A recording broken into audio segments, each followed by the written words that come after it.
people immediately think about a hero who has the vision, who has all the ideas. We're thinking of leadership as something that doesn't belong to a particular individual. Leadership is something that is collective. It belongs to a group of people.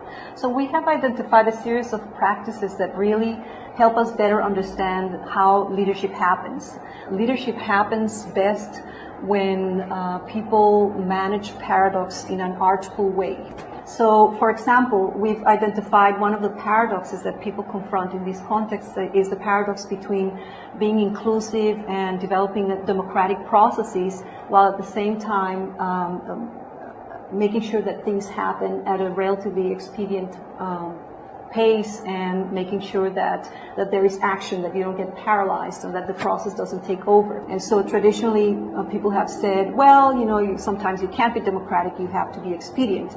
Or the other way around, sometimes expediency isn't as important and all you need is to be democratic.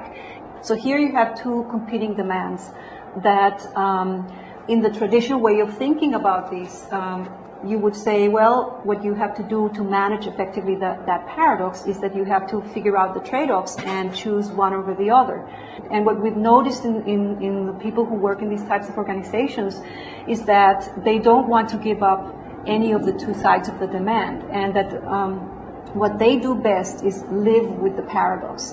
We live with the contradiction that comes from the two demands and figure out ways in which they can honor both sides. Honor at the same time the need for inclusion in the processes, and at the same time the need for action and fast movement.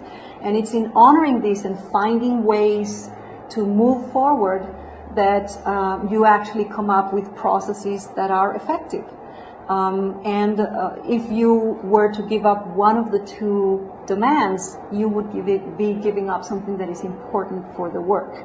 And what we've realized is that when people hear about some of the findings and the ideas that we're coming up with, it resonates a lot for them. They say this makes sense, and it's different than what we normally hear from the more traditional research, which is these large lists of characteristics and attributes that people have. So in part we're also breaking some of the myths that come with the more traditional way of thinking about leadership.